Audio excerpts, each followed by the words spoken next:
ರಾಮ ತ್ರೇತಾಯುಗದ ಕಾಲದ ಟೈಮಿಗೆ ಬರುತ್ತೆ ಸರ್. ಇಲ್ಲಿ ರಾಮ ಕೂಡ ಬಂದು ಹೋಗಿದ್ದಾರೆ. ಸಂಸ್ಕೃತ ಮತ್ತೆ ಕನ್ನಡ, ಹಳೆಗನ್ನಡ ಎರಡೂ ಸೇರಿಸಿ ಬರೆದಿರೋ ಅಕ್ಷರ ಇದು. ಅಂದರೆ ಮೊದಲಿನ ಕಾಲದಲ್ಲೆಲ್ಲ ರಾಕ್ಷಸರ ರುಂಡ ಸಂಹಾರ ಮಾಡಿದಂತೆ ಒಂದು ಪ್ರತೀತಿ. ಅದಕ್ಕಾಗಿ ಅನ್ನದ ಉಂಡೆ ಇಟ್ಟು 9 ಅರ್ಚಕರು ನಿಂತು 9 ಖಡ್ಗ ತಗೊಂಡು ಆ ಉಂಡೆನ ಹಾರಿಸ್ತೀವಿ. ನಮ್ಮ ಕುಲದೇವತೆ ಇದು. ನಾವು ಬೇಸಿಕಲಿ ಜೈನ್ ದಿಗಂಬರಾಸು, ಜೈನ ಧರ್ಮದವರು ನಾವು. ಆದರೆ ನಮ್ಮ ಕುಲದೇವತೆ ಕಾಳಿಕಾದೇವಿನೇ ಆಗಿದೆ.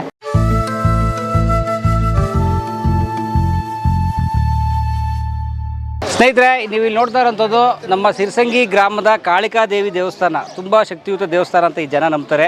ಸರ್, ಎಲ್ಲಿಗೆ ಬಂದ್ರಿ ಸರ್? ಸರ್, ಇದು ಶಕ್ತಿಪೀಠ ಅಂತಲೇ ಕನ್ಸಿಡರ್ ಆಗುತ್ತೆ ಸರ್. ಶೃಂಗ ಮಹರ್ಷಿಗಳು ತಪಸ್ ಮಾಡಿ ಕರೆಸಿರ್ತಕ್ಕಂಥ ಕಾಳಿಕಾದೇವಿ ದೇವಸ್ಥಾನ, ಐತಿಹಾಸಿಕ ದೇವಸ್ಥಾನ. ಶಕ್ತಿಪೀಠಗಳಲ್ಲಿ ಇದು ಕೂಡ ನಿಯಮಿತವಾಗಿದೆ. ಬಹುಶಃ ಅಂದರೆ ಶೃಂಗ ಮಹರ್ಷಿಗಳು ಅಂತಂದರೆ ನಮ್ಮೆಲ್ಲ ಯುಗಗಳ ಹಿಂದೆ ಸರ್, ಇನ್ನು ಕಲಿಯುಗದ ಹಿಂದೆನೂ ಇರ್ಬೋದು ಸರ್. ಕಾರಣ ರಾಮ ತ್ರೇತಾಯುಗದ ಕಾಲದ ಟೈಮಿಗೆ ಬರುತ್ತೆ ಸರ್ ಇದು. ಇಲ್ಲಿ ರಾಮ ಕೂಡ ಬಂದು ಹೋಗಿದ್ದಾನೆ. ರಾಮ ಯಾವಾಗ ಯುದ್ಧ ಮಾಡಲಿಕ್ಕೆ ಪ್ರಾರಂಭ ಮಾಡ್ತಾನೋ, ಯುದ್ಧ ಮಾಡುವಾಗ ಅವನ ಗುರುಗಳು ಇಲ್ಲಿ ಹೋಗಿ ಸೌದತ್ತಿಗೆ ಹೋಗಿ, ಅಲ್ಲಿ ಶಿರಸಂಗಿ ಅಂತಿದೆ, ಶಿರಸಂಗಿ ಒಳಗೆ ಹೋಗಿ ಸಾಕ್ಷಾತ್ ಕಾಳಿಕಾದೇವಿಯಲ್ಲಿ ನೆಲೆಸಿದಾಳೆ, ಅವಳು ಹೋಗಿ ಆಶೀರ್ವಾದ ತೊಗೊಂಡು ಬಾ ಅಂತ ಹೇಳಿ ಅವಳನ್ನು ಕಳಿಸಿರೋದು. ಸೊ ರಾಮನ ಪಾದ ಅಂತಲೂ ಕೂಡ ಇಲ್ಲಿ ದೇವಸ್ಥಾನ ಇದೆ ಸರ್. ಸೊ ಅದರ ಕುರುಹು ಅಂದರೆ ರಾಮ ಇರೋದು ಅಂತ ತ್ರೇತಾಯುಗ, ಮತ್ತು ತ್ರೇತಾಯುಗದ ಪೂರ್ವದಲ್ಲಿ ಇದ್ದವಳು ಅಮ್ಮ.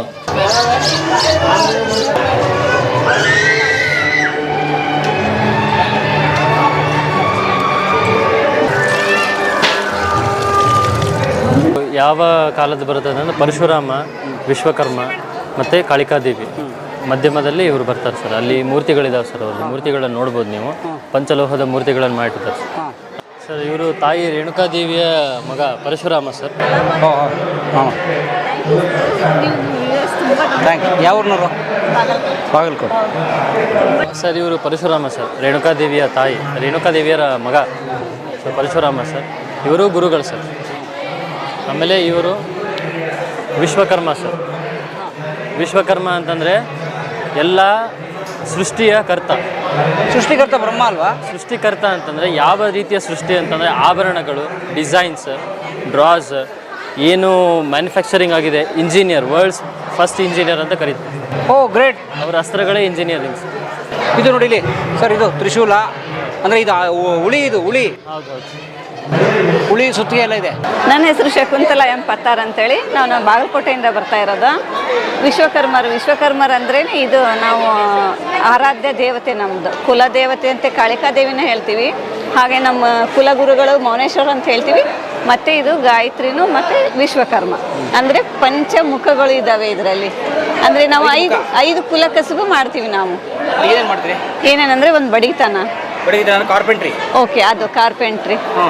ಮತ್ತೆ ಕಮ್ಮಾರಿಕೆ, ಕುಲಿಮೆ, ರೈತರಿಗೆಲ್ಲ ಬೇಕಾದ್ದು ಮಾಡ್ಕೊಡ್ತಾರಲ್ಲ, ಕಬ್ಬಣ, ಕೊಡ್ಲಿ, ಕುಡ್ಗೋಲು ಅವೆಲ್ಲ ಮಾಡ್ತಾರೆ. ಸುವರ್ಣಕಾರರು ಅಂದ್ರೆ ನಾವು ಪತ್ತಾರು ಅಂದ್ರೆ ಗೋಲ್ಡ್ ಮಾಡ್ತೀವಿ. ಆಮೇಲೆ ಶಿಲ್ಪಿ, ಕಲ್ಲಲ್ಲಿ ಮಾಡ್ತಾರಲ್ಲ ಅವರು ಶಿಲ್ಪಗಾರರು. ಇನ್ನೊಬ್ರು ಕಂಚು, ತಾಮ್ರ, ಕಂಚು ಅವೆಲ್ಲ ಮಾಡ್ತಾರಲ್ಲ. ಇದೆಲ್ಲ ಸಿಂಬಾಲ್ಸ್ ಅವರು. ಅದೇ ಇದು 5 ಮುಖ 5 ಕುಲಗಳಿಂದ ಬಂದಿದೆ ನಮ್ದು ಇದು. ವಿಶ್ವಕರ್ಮ. ಹೌದು, ನಮ್ಮ ಗುರುಗಳು ಇವರು. ಅಂದ್ರೆ ನಾವು ಎಲ್ಲರೂ ಒಂದೇನೆ, ಮೂಲ ನಮ್ದು ಏನಿದೆ ಅಲ್ಲ ಒಂದೇ. ನಾವು ಅವ್ರವ್ರ ಕುಲ ಕಸುಬುಗಳ ಆಧಾರದ ಮೇಲೆ ನಾವು 5 ಪಂಚಾಡ್ರು ಅಂತ ಹೇಳ್ತೀವಿ ನಾವು. ವಿಶ್ವಕರ್ಮರು, ಪತ್ತಾರು, ಕಮ್ಮಾರು, ಬಡಿಗೆಯರು, ಶಿಲ್ಪಿ ಮತ್ತು ಕಂಚುಗಾರರು ಅವಂತ ಮಾಡ್ತೀವಿ ನಾವು. ಸರ್, ಮೇನ್ಲಿ ಹೇಳೋದಾದರೆ ಕ್ರಿಯೇಟಿವಿಟಿ ಎಲ್ಲಿರುತ್ತೋ ಅಲ್ಲಿ ವಿಶ್ವಕರ್ಮ ಇರ್ತಾನೆ. ಈಗ ತಿರುಪತಿಗೆ ಬೇಕಾದಂಥ ಆಭರಣಗಳನ್ನು ಮಾಡಿಕೊಟ್ಟವನು ವಿಶ್ವಕರ್ಮ ಸರ್. ಹೌದಾ? ಹೌದು. ಆಮೇಲೆ ದೇವಾದಿ ದೇವತೆಗಳಿಗೆ ಆಭರಣ ಕೊಡೋನೇ ವಿಶ್ವಕರ್ಮ ಸರ್. ಎಲ್ಲ ಕ್ರಿಯೇಷನಿಗೂ ವಿಶ್ವಕರ್ಮನೇ ಕ್ರಿಯೇಟರ್ಸ್. ಈಗ ಈ ಒಡವೆ ಎಲ್ಲ ಮಾಡ್ತಾರಲ್ಲ ಬೇರೆಯವ್ರಿಗೆ, ಇವ್ರ ಒಡವೆ ಎಲ್ಲ ಯಾರು ಮಾಡ್ತಾರೆ? ಅವರೇ ಕ್ರಿಯೇಟರ್ ಸರ್. ಈ himself makes his own ornaments. Okay, Vishwakarma. ಈ ಆಚಾರ ಕಮ್ಯುನಿಟಿ ಅಂತಾರಲ್ಲ, ವಿಶ್ವಕರ್ಮ ಅಂತಂದರೆ ಕರ್ಮ ಅಂದರೆ ಕಾರ್ಯದಿಂದ ಬಂದವನು ಸರ್. ಇಡೀ ವಿಶ್ವದ ಕಾರ್ಯ ಮಾಡುವಂಥವ್ರು. ಒಂದೊಂದು ರೂಪದಲ್ಲಿ ತೋರಿಸ್ತಾರೆ ಸರ್. ಇಡೀ ವಿಶ್ವವನ್ನೇ, ಭೂಗೋಳವನ್ನೇ ತಾನು ಕೆತ್ತೋ ರೀತಿಯಂತೆ ತೋರಿಸ್ತಾರೆ. ಅಂದರೆ ಅದರ ಅರ್ಥ ಆಲ್ಮೋಸ್ಟ್ ಆಲ್ ಕ್ರಿಯೇಷನ್ಸ್ ಎಲ್ಲ ಇವರು ಇರೋದು ಸರ್. ಇವರು ಜಗನ್ಮಾತೆ ಕಾಳಿಕಾದೇವಿ ಸರ್. ಇಲ್ಲಿ ಶೃಂಗ ಮಹರ್ಷಿಗಳು, ಇದಕ್ಕೆ ಶ್ರೀ ಶಿರಸಂಗಿನು ಅಂತ ಕೂಡ ಕರೀತಾರೆ ಸರ್. ಆಮೇಲೆ ಋಷಿ ಶಿರಸಂಗಿ ಅಂತ ಕೂಡ ಕರೀತಾರೆ ಸರ್. ಓ, ಶಿರಸಂಗಿ ಅಂದ್ರೆ ಪದದ ಅರ್ಥ ಅದು. ಋಷಿಗಳ ಹೆಸರು. ಶೃಂಗ ಮಹರ್ಷಿಗಳು ತಪಸ್ಸು ಮಾಡಿ ಇಲ್ಲಿ ಅಮ್ಮನನ್ನು ಪ್ರತ್ಯಕ್ಷ ಮಾಡಿದ್ದಾರೆ, ಅದಕ್ಕೆ ಶಿರಸಂಗಿ. ಶೃಂಗ ಮಹರ್ಷಿಗಳ ಜಾಗ ಹೇಳಿ ಹೇಳಿ ಶಿರಸಂಗಿ ಆಗಿದೆ. ಅಂದರೆ ಏನಾಗಿರುತ್ತೆ ಸರ್, ಶೃಂಗ ಮಹರ್ಷಿಗಳು ತಪಸ್ಸಿಗೆ ಕುಂತಿರ್ತಾರೆ ಸರ್ ಇಲ್ಲಿ ಬಂದು. ಸೊ ತಪಸ್ಸಿಗೆ ಕುಂತಾಗ ನರುಂಡಾಸುರ, ಆಮೇಲೆ ಬೇಟಾಸುರ, ಆಮೇಲೆ ನಳುಂದಾಸುರ, ಆಮೇಲೆ ಚಿಕ್ಕುಂಬಾಸುರ, ಆಮೇಲೆ ಹಿರೇಕುಂಬಾಸುರ. ಚಿಕ್ಕುಂಬಿ ಅಂತ ಊರಿದೆ ಸರ್ ಒಂದು. ಹಾಂ, ಅದರಲ್ಲಿ ಚಿಕ್ಕುಂಬಾಸುರ ಇದ್ದ ಸರ್. ಆಮೇಲೆ ಹಿರೇಕುಂಬಿ ಅಂತ ಊರಿದೆ ಸರ್, ಅದರಲ್ಲಿ ಹಿರೇಕುಂಬಾಸುರ ಇದ್ದ. 5 ರಾಕ್ಷಸರನ್ನು ರುಂಡ ಚಂಡಾಡಿ ಅವಳು ರುಂಡಮಾಲೆ ಹಾಕ್ಕೊಂಡು ಇಲ್ಲಿ ಕುಂತಿರೋದು. ಕಾಳಿಕಾದೇವಿ. ಕಾಳಿಕಾದೇವಿ ಅಂದರೆ ಅವರು ಮೂಲತಃ ಶಕ್ತಿ ಆರಾಧಕರು ಸರ್. ಆ ಶಕ್ತಿ ಆರಾಧನೆ ಹೆಂಗಂತಂದರೆ, ಅಮ್ಮ ಕರೆದ್ರೆ ಬರೋದಿಲ್ಲ ಅನ್ನೋದು ಎಲ್ಲೂ ವಾಡಿಕೆನೇ ಇಲ್ಲ. ಕರೆದ್ರೆ ಸಾಕ್ಷಾತ್ ಕಾಳಿಯಾಗಿ ಬಂದು ಪ್ರೊಟೆಕ್ಟ್ ಮಾಡ್ತಾಳೆ ಅನ್ನೋದಕ್ಕೆ ಪ್ರತ್ಯಕ್ಷ ಸಾಕ್ಷಿ ಶಿರಸಂಗಿ ಕಾಳಿಕಮ್ಮ. ಇವಳು ಅಮ್ಮ ಅಷ್ಟಭುಜಧಾರಿಣಿ ಸರ್. ಹಾಂ, 8 ಕೈ. 8 ಕೈಗಳು ಸರ್. ದ್ರಾವಿಡ ಶೈಲಿಯ ಕಿರೀಟ ಭಂಗಿ ಸರ್. ಇಲ್ಲಿ ಕಾಳಿಕಾದೇವಿ ಮೂಲ ವಿಗ್ರಹ ಏನಿದೆಲ್ಲ, ದೇವಸ್ಥಾನ ಉದ್ಭವ ಮೂರ್ತಿ ಹೆಚ್ಚು ಕಡಿಮೆ 5 ಫೂಟ, ಒಬ್ಬ ಮನುಷ್ಯನಷ್ಟು ಎತ್ತರ ದೊಡ್ಡ ಮೂರ್ತಿ ಇದೆ ಸರ್. ಏನು ಸರ್ ಕಾಯಿ ಕಟ್ಬಿಡೋರಲ್ಲಿ? ಇದು ಅಮ್ಮನ ಚಕ್ರ ಸರ್. ಚಕ್ರನ? ಹ್ಞೂ, ಒಳಗಡೆ ಚಕ್ರ ಪ್ರತಿಷ್ಠಾಪನೆ ಆಗಿದೆ ಸರ್. ಸೊ ಈ ಚಕ್ರ ಪ್ರತಿಷ್ಠಾಪನೆ ಇಷ್ಟಾರ್ಥಗಳೇನಿರ್ತಾವಲ್ಲ ಸರ್, ಬೇಡಿಕೆಗಳೇನಿರ್ತಾವೆ, ಕಾಮನೆಗಳಿಗಾಗಿ ಇದನ್ನು ಕಾಯಿ ಕಟ್ಟೋ ಸಂಕಲ್ಪ ಮಾಡಿ ಆ ಸಂಕಲ್ಪದ ಮೂಲಕ ತನ್ನ ಇಷ್ಟಾರ್ಥಗಳನ್ನು ಈಡೇರಿಸಿದೆ ಅಂತ ಹೇಳಿ ಪೂಜೆ ಮಾಡಿಸೋದು. Okay okay. ಸೊ ಅಮ್ಮನ ಜಾತ್ರೆ ಯುಗಾದಿಯನ್ನು ನಡೀತದೆ ಸರ್. ಯುಗಾದಿ ಜಾತ್ರೆ. ಹಾಂ, ಯುಗಾದಿ ಪಾಡ್ಯದಂದು ಜಾತ್ರೆ ನಡೀತದೆ ಸರ್. ಅವಾಗ ಯಾವ ರೀತಿ ತಾಯಿ 5 ರಾಕ್ಷಸರನ್ನು ಸಂಹಾರ ಮಾಡಿ ರುಂಡ ಚಂಡಾಡಿದ್ಲು, ಅದೇ ರೀತಿ ಇಲ್ಲಿ ಇವರು ಅನ್ನದ ಉಂಡೆಗಳನ್ನು ಮಾಡಿ ಚಂಡಾಡ್ತಾರೆ ಸರ್, ಅಂದರೆ ತೂರ್ತಾರೆ ಸರ್. ಅದು ಪ್ರತೀತಿ ಸರ್. ಪ್ರತಿನಿತ್ಯ ಇಲ್ಲಿ ದಾಸೋಹ ನಡೀತದೆ ಸರ್. ಆಮೇಲೆ ಯಾವ ಅಮಾವಾಸ್ಯೆಗೆ ಇಲ್ಲಿ ಪ್ರಥಮ ಆದ್ಯತೆ ಕೊಡೋದು. ಸೊ ದೇವಿಯ ದಿನ ಅಮಾವಾಸ್ಯೆ. ಸೊ ಒಂದು ಅಮಾವಾಸ್ಯೆಯಿಂದ ಇನ್ನೊಂದು ಅಮಾವಾಸ್ಯೆಗೆ ಬಂದ್ರೂ ಕಮಿಟಿ ಹೆಂಗಿದೆ ಅಂದರೆ ಸರ್, ಒಂದು ಅಮಾವಾಸ್ಯೆಯಿಂದ ಇನ್ನೊಂದು ಅಮಾವಾಸ್ಯೆಗೆ ಬಂದಾಗ ನೀವು ನೋಡಿದಾಗ ಪ್ರತಿಯೊಂದು ಸತಿಗೂ ನೋಡಿದಾಗೊಮ್ಮೆ ಇಂಪ್ರೂವೈಸೇಷನ್ ಕಾಣಿಸುತ್ತೆ. Improvisation in the sense like ಫುಡ್ಡಿನ ಫೆಸಿಲಿಟೀಸ್ ಇರ್ಬೋದು, ವಾಟರ್ ಫೆಸಿಲಿಟೀಸ್ ಇರ್ಬೋದು, ಭಕ್ತರಿಗೆ ಏನೇನು ಅನುಕೂಲಗಳು ಬೇಕೋ ಎಲ್ಲ ಅನುಕೂಲಗಳನ್ನು ಇಲ್ಲಿ ಮಾಡಿಕೊಟ್ಟಿದ್ದಾರೆ ಸರ್. ಸ್ನೇಹಿತರೆ, ಇದು ಶಿರಸಂಗಿ. ನೀವು ಶಿರಸಂಗಿಗೆ ಬರ್ತೀರಿ ಅನ್ನೋದಾಯಿತು ಅಂತಂದರೆ 2 ದಾರಿ ಇದಾವೆ ಸ್ನೇಹಿತರೆ. ಒಂದು ಸೌದತ್ತಿಗೆ ಬಂದು ಅಲ್ಲಿಂದ ಬರ್ಬೋದು. ಸೌದತ್ತಿಯಿಂದ ಸುಮಾರು ಒಂದು 20 ಕಿಲೋಮೀಟರ್ ದೂರದಲ್ಲಿ. ಸೌದತ್ತಿ ಅಂತೂ ನಿಮ್ಗೆ ತುಂಬ ಬಸ್ಗಳು ಸಿಗ್ತವೆ, ಅಲ್ಲಿಗೆ ಬರ್ಬೋದು. ಅಲ್ಲಿಂದ ಬಸ್ ಸಿಗ್ತವೆ, ಲೋಕಲ್ ಬಸ್ಸು ಅಥವಾ ಆಟೋ ಎಲ್ಲ ಸಿಗುತ್ತೆ. ನಿಮ್ಮದೇ ವೆಹಿಕಲ್ ಬಂದರೆ ಇನ್ನೂ ಸಂತೋಷ. ಗೂಗಲ್ ಮ್ಯಾಪ್ ಹಾಕ್ಕೊಂಡು ಶಿರಸಂಗಿಗೆ ನೇರವಾಗಿ ಬರ್ಬೋದು.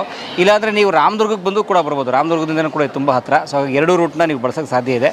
ಶಿರಸಂಗಿ ಗೂಗಲಲ್ಲಿ ಕೂಡ ಸಿಗುತ್ತೆ, ನೀವು ಉಪಯೋಗಿಸ್ಕೊಂಡು ಬರ್ಬೋದು. ಹಾಗಾಗಿ ಬನ್ನಿ ಸರ್, ನಮಸ್ಕಾರ. ನನ್ನ ತಾಯಿಗೆ ನಮಸ್ಕಾರ. ಪೃಥ್ವಿರಾಜ್ ಅಂತ ಹೆಸರು ನಮ್ಮೂರು. ನಮ್ಮೂರು ಮೈಸೂರು. ಇವಾಗ ನಾನು ಬಂದು ಇಲ್ಲಿ ನಿಂತು ಸುಮಾರು 14 ವರ್ಷ ಆಯಿತು. ಇದು ಊರಲ್ಲಿ? ಇಲ್ಲ, ಈ ಊರಲ್ಲ. ಇಲ್ಲಿಂದ ಒಂದು 100 ಕಿಲೋಮೀಟರ್ ಇದೆ ಹತ್ತಿರ. ಯಾವ ಊರು ನಿಮ್ಮದು? ಚಿಕ್ಕೋಡಿ ಹತ್ರ ನೇಜ್ ಅಂತ ಊರು ನಮ್ಮದು. ಏನು ಮಾಡ್ತೀವಿ? ಹಳ್ಳಿ. ನಾನು ಇವಾಗ ಅಕ್ಕಸರಿಯಾಗಿ ಕೆಲಸನೇ ಮಾಡ್ತಾ ಇದ್ದೀನಿ. ಓಹೋ, ಚಿನ್ನ ಬೆಳಗ್ಗೆ ಕೆಲಸ ಮಾಡ್ತೀನಿ. ಓಕೆ. ಏನು ಗೊತ್ತಾಯ್ತಾ ಇದು? ಇದು ಶಾಸನ ಇವರೇ. ಇದು ಸಂಸ್ಕೃತ ಮತ್ತು ಕನ್ನಡ, ಹಳೆಗನ್ನಡ ಎರಡೂ ಸೇರಿಸಿ ಬರೆದಿರೋ ಅಕ್ಷರ ಇದು. ಒಂದು ಸ್ವಲ್ಪ ಓದೋಕ್ಕೆ ಪ್ರಯತ್ನ ಮಾಡ್ತಾ ಇದ್ದೀನಿ ಅವಾಗಿಂದ. ನಾನು ನನಗೆ ಇವ್ರು ಹೇಳಿದ ಮೇಲೆ ನನಗೆ ಗೊತ್ತಾಗಿದ್ದು, ಗುರುಗಳು ಹೇಳಿದ್ಮೇಲೆ ಅದನ್ನೇ ನೋಡೋಕ್ಕೆ ಪ್ರಯತ್ನ ಮಾಡ್ತೀನಿ. ಇದರಲ್ಲಿ ಹಳೆಯದಲ್ಲಿ ಕೊಟ್ಟಿರತಕ್ಕಂಥ ಕೆಲವು ಅಕ್ಷರದಲ್ಲಿ ನಾನು ಇಸ್ವಿ ಹುಡುಕ್ತಾ ಇದ್ದೆ. ಇಸ್ವಿ ನನಗೂ ಸಿಗಲಿಲ್ಲ. ಕಣೆ ಹೇಳಿದ್ರು ಗುರುಗಳು, ಇಸ್ವಿ ಆದರೆ ಎಲ್ಲಿ ಉಲ್ಲೇಖ ಇಲ್ಲ ಅಂತ. ಅದನ್ನೇ ಪೂರ್ತಿ ಮೇಲಿಂದ ಕೆಳಗಡೆ ಹುಡುಕಿದ್ದು ನಾನು, ಸಿಕ್ಕಿಲ್ಲ ಇದರಲ್ಲಿ ಇಸ್ವಿ. ನಮ್ಮದು ಶ್ರೀ ಕ್ಷೇತ್ರ ಸಿರಸಂಗಿ ಕಾಳಿಕಾ ದೇವಸ್ಥಾನ.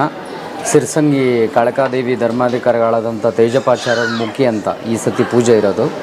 ಅವ್ರ ಪೂಜೆಯಲ್ಲಿ ನಾವು ಅವ್ರ ಅಂತಂದರೆ ಕಾಳಾಚಾರ ಅಂಥೇಳಿ, ನನ್ನ ಹೆಸರು ಕಾಳಾಚಾರ್ ಪೂರ್ವಾಚಾರ್ ಪೂಜಾರ್ ಅಂಥೇಳಿ. ನಾವು ಮೂಲತದಿಂದನೂ ಕಾಳಿಕಾದೇವಿ ಅರ್ಚಕರೇ. ಆಮೇಲೆ ಇಲ್ಲಿ ಊರ ಹೆಸರು ಶಿರಶೃಂಗಿ. ಫಸ್ಟು ಶಿರಶೃಂಗ ಅಂಥೇಳಿ. ಶಿರ ಅಂದರೆ ತಲೆ, ರುಂಗ ಅಂದರೆ ಕೋಡು.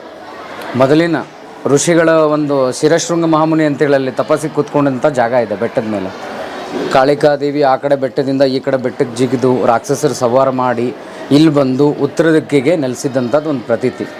ದಶರಥ ಮಹಾರಾಜರು ಬಂದು ಹೋಗಿದ್ದಾರೆ, ರಾಮ ಲಕ್ಷ್ಮಣ ಸೀತೆ ಎಲ್ಲರೂ ಬಂದು ಹೋದಂಥ ಸ್ಥಳಗಳಿವೆ.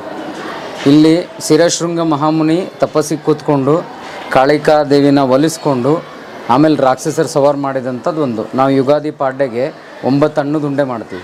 2 ಸೇರು ಆಗುತ್ತೆ. ಒಂದು ಉಂಡೆ? ಹಾಂ, ಒಂದು ಉಂಡೆ. ಒಂದು ಅನ್ನದ ಉಂಡೆ 2 ಸೇರು? ಅಷ್ಟು. ಅದಕ್ಕೆಲ್ಲ ಅರಿಶಿನ ಕುಂಕುಮ ಹಾಕಿ, ಅಂದರೆ ಮೊದಲಿನ ಕಾಲದಲ್ಲೆಲ್ಲ ರಾಕ್ಷಸರ ರುಂಡ ಸಂಹಾರ ಮಾಡಿದಂತೆ ಒಂದು ಪ್ರತೀತಿ. ಅದಕ್ಕಾಗಿ ಅನ್ನದ ಉಂಡೆ ಇಟ್ಟು 9 ಅರ್ಚಕರು ನಿಂತು 9 ಖಡ್ಗ ತೊಗೊಂಡು ಆ ಉಂಡೆನ ಹಾರಿಸ್ತೀವಿ. ಅದರಲ್ಲಿ ಒಂದು ಕಂಚಿ ಕಾಮಾಕ್ಷಿಗೆ ಹೋಗಿ ಯಾವುದೋ ಒಂದು ರೂಪದಲ್ಲಿ ಎಲೆ ಆಗಲಿ, ಪಕ್ಷಿ ಆಗಲಿ, ಅಥವಾ ಒಂದು ಹೂವು ಆಗಲಿ, ಏನೋ ಒಂದು ರಥದ ಮೇಲೆ ಹೋಗಿ ಕೂತ್ಕೊಳ್ಳುತ್ತೆ ಅಂತ ಒಂದು ಪ್ರತೀತಿ ನಮ್ಮ ಹಿರಿಯರು ಹೇಳ್ಕೊಂಡು ಬಂದಿದೆ. ಇದು ಶಿಲಾಶಾಸನದ, ಇದು ದೇವಸ್ಥಾನದ ಮಾತ್ರ ಅಷ್ಟೇ ಇಲ್ಲಿ. ಅಂದರೆ ಕಾಳಿ, ಕಮಟಿ, ಭೈರವ. ಅಂದರೆ ಕಾಳಿಕಾದೇವಿ, ಕಮಟೇಶ್ವರ, ಕಾಲಭೈರವ, ಇವನು ಕ್ಷೇತ್ರ ಪಾಲಕ, ಆಸ್ತಿಕ ಋಷಿ ಕಾಳಭೈರವ ಅಂತ ಹೇಳ್ತಾರೆ. ಕಾಳಿಕಾದೇವಿ ದೇವ್ರಿಗೆ ನಾವು ಮನವಿ ಮಾಡ್ಕೊಳ್ಳೋದು, ನಮ್ದೇನಾದರೂ ತಪ್ಪಾಗಿದ್ರೆ ಆತ್ಮ ಅದನ್ನೇ ತಿರ್ಗಾ ಮಾಡಿದರೆ ಮತ್ತೆ ದೇವಿ ನೋಡಿ ಒಂದು ಸತಿ ಹೇಳ್ತಾಳೆ ಅಂತ. ಅಕಸ್ಮಾತಾಗಿ ಇನ್ನೊಂದು ಸತಿ ತಪ್ಪು ಮಾಡಿದರೆ ಕಮಟೇಶ್ವರ ಅದಕ್ಕೆ ಪರಿಹಾರ ಕರೆಕ್ಟಾಗಿ ಮತ್ತೊಂದು ಸತಿ ಚಿಕ್ಕದಾಗಿ ಒಂದು ಶಿಕ್ಷೆ ಕೊಟ್ಟು ಅದನ್ನು ಜ್ಞಾಪಿಸ್ಕೊಡ್ತಾನೆ. ಅಷ್ಟು ಮೀರಿ ನಾವು ಮತ್ತೆ ಅದನ್ನು ತಪ್ಪು ಮಾಡಿದರೆ ಅದನ್ನು ಶಿಕ್ಷಿಸೋನು ಕ್ಷೇತ್ರ ಪಾಲಕ ಕಾಲಭೈರವ ಅಂಥೇಳಿ. ಅಲ್ಲಿ ಬುತ್ತಿ ಹಾರಿಸೋದು, ತೆಂಗಿನಕಾಯಿ ಕಟ್ಟಿದಾರಲ್ರಿ, ಅದು ಬುತ್ತಿ ಹಾರಿಸ್ತೀವಿ. ಅನ್ನದುಂಡೆ 9 ಅನ್ನದುಂಡೆ 2 ಸೇರಿಂದ ಅಂತ ಹೇಳಿದ್ನಲ್ಲ. ಪ್ರತಿ ಪಂಚಮಿಗೆ ಒಂದು ಸತಿ, ಯುಗಾದಿ ಆದ ಅಂದರೆ ಪಾಡ್ಯಗೆ 5 ಪಂಚಮಿ ಅಂತ ಬರುತ್ತೆ. ಪ್ರತಿಪದ ಪಾಡ್ಯ ಅಂಥೇಳಿ 2.5 ತಿಂಗಳಾದಮೇಲೆ, ಈಗ ನಾಳೆ 31ಕ್ಕೆ ಕಡೆ ಪಂಚಮಿ ಅಂತ ಇರುತ್ತೆ. ಅವತ್ತು ವಿಶೇಷತೆ, ರಾಕ್ಷಸರು ಸವಾರ ಮಾಡ್ಕೊಂಡು ಬಂದು ದೇವಿಯಲ್ಲಿ ಒಂದು ದೇವಸ್ಥಾನ ಇದೆ. ಈ ರೋಡಿಂದ ಒಂದು ಹಾಫ್ ಆನ್ ಅವರ್ ಹೋದರೆ, ಒಂದು 500 ಮೀಟ್ರ್ ಹೋದರೆ ಬನ್ನಿ ಮಹಾಂಕಾಳಿ ದೇವಸ್ಥಾನ ಇದೆ. ಅಲ್ಲಿ ಕೂತಿರ್ತಾಳೆ. ನಾವು ಇಷ್ಟೂರು ಅರ್ಚಕರು ಎಲ್ಲರೂ ಹೋಗಿ ಪಲ್ಲಕ್ಕಿ ತೊಗೊಂಡು ಹೋಗಿ ಆ ರಾಕ್ಷಸರನ್ನು ಸವಾರ ಮಾಡ್ಬಂದಂಥ ದೇವಿನ ವಾಪಸ್ ಕರ್ಕೊಂಬಂದು ಖಡ್ಗತೀರ್ಥ ಅಂತಿದೆ ಇಲ್ಲಿ. ಇದು ಭೀಮಾರತಿ ಅಂಥೇಳಿ ಹೇಳ್ತೀವಿ ಅದಕ್ಕೆ, ಭೀಮರತಿ ಹೊಂಡ ಅಂಥೇಳಿ. ಅಲ್ಲಿ ಖಡ್ಗ ತೊಳ್ಕೊಂಡು ಆಮೇಲೆ ಬಂದು ಇಲ್ಲಿ ದೇವಸ್ಥಾನದಲ್ಲಿ ಶಾಂತತೆಯಾಗಿ ಕೂರಿಸಿ ಮತ್ತೆ ಅವ್ರಿಗೆ ಪ್ರತಿನಿತ್ಯ ಅಭಿಷೇಕ.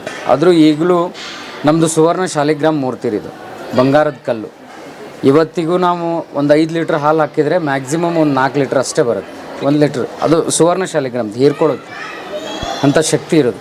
ಆಮೇಲೆ ಸುವರ್ಣ ಶಾಲಿಗ್ರಾಮ ಕಲ್ಲು ಮೂರ್ತಿನ ಯಾರೂ ಕೆತ್ತೋಕ್ಕೂ ಆಗಲ್ಲ, ಪೀಸ್ ಆಗುತ್ತೆ. ಅದು ಡಿಸೈನ್ ವರ್ಕ್ ಬರಲ್ಲ. ನಮ್ಮ ದೇವಿದು ಈಗ ಇಲ್ಲದೇ ಇಲ್ಲರಿ, ಒರಿಜಿನಲ್ ದೇವಿದು. ಅಂದರೆ ತುಂಬ ಆಭರಣಗಳು, ವಜ್ರ ವೈಡೂರುಗಳು, ಆಮೇಲೆ 8 ಕೈ ಅಷ್ಟಭುಜ ದೇವಿ ನಮ್ಮ ದೇವಿ.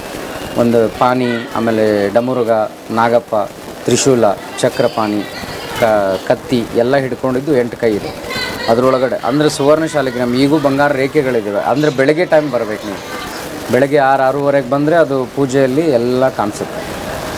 ಇಲ್ಲಿ ದಶರಥ ಮಹಾರಾಜರು ಬಂದರು, ಪುತ್ರ ಕಾಮೇಷ್ಟಿ ಯಜ್ಞ ಮಾಡಿದ ಸ್ಥಳ ಇದೆ ಮೇಲೆ, ಅಲ್ಲಿ ಶಿರಶೃಂಗ ಮಹಾಮುನಿಗೆ.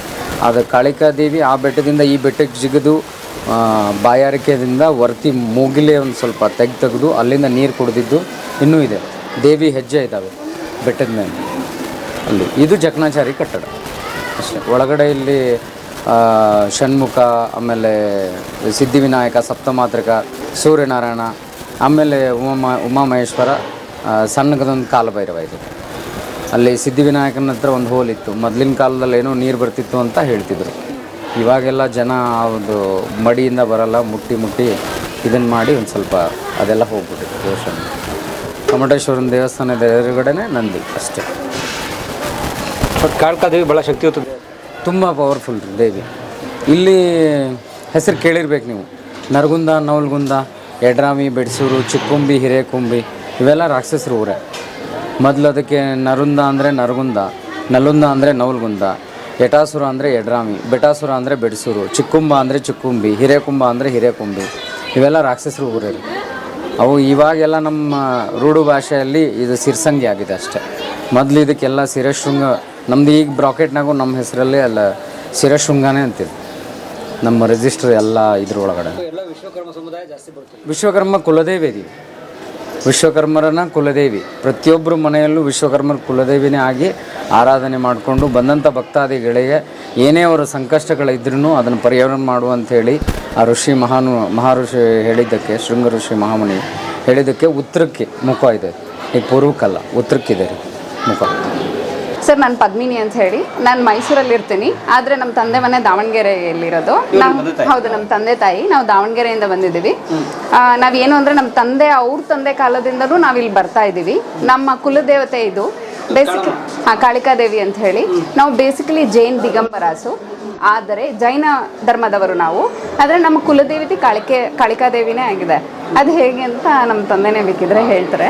ಜೈನರು ಅಂತ ಹೇಳ್ತಿದ್ದಾರೆ, ಹೇಗೆ?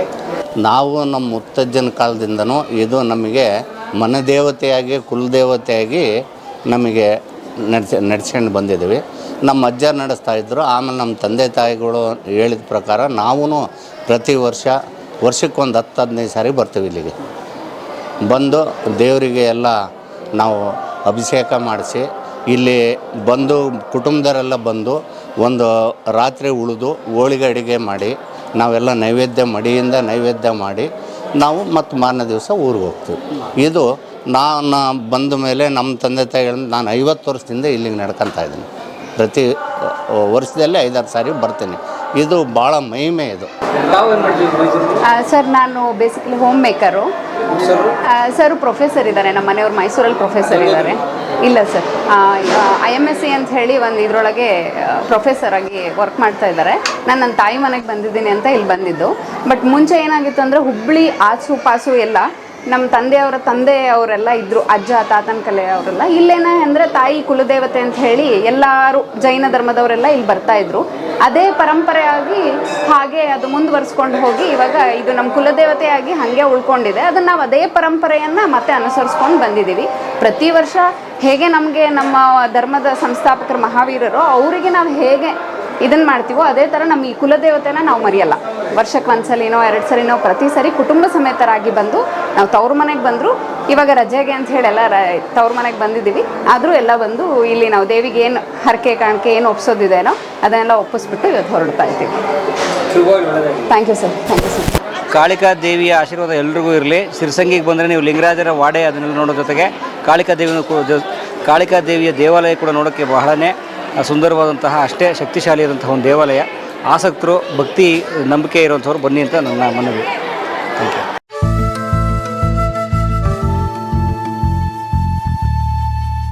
ಕಲಾ ಮಾಧ್ಯಮದ ಎಲ್ಲ ಎಪಿಸೋಡುಗಳು ನಿಮಗೆ ಸಿಗಬೇಕು ಅಂತಂದ್ರೆ ಕಲಾ ಮಾಧ್ಯಮ ಯೂಟ್ಯೂಬ್ ಚಾನೆಲ್ನ ಸಬ್ಸ್ಕ್ರೈಬ್ ಮಾಡಿ, ಬೆಲ್ ಐಕಾನ್ನ ಕ್ಲಿಕ್ ಮಾಡಿ, ತಪ್ಪದೇ ಮಾಡಿ. ಈ ವಿಡಿಯೋ ನೋಡಿದ್ದಕ್ಕೆ ನಿಮಗೆ ತುಂಬ ಧನ್ಯವಾದಗಳು. ಪುಸ್ತಕಗಳನ್ನು ಓದು ಮನಸ್ಸನ್ನು ಅರಳಿಸುತ್ತೆ, ಬುದ್ಧಿಯನ್ನು ಚುರುಕು ಮಾಡುತ್ತೆ, ಕಾಣದ ಹೊಸಲೋಕವನ್ನು ಪರಿಚಯಿಸುತ್ತೆ. ಹಾಗಾಗಿ ಓದುವ ಸಂಸ್ಕೃತಿ ಹೆಚ್ಚಾಗ್ಲಿ. ಧನ್ಯವಾದ.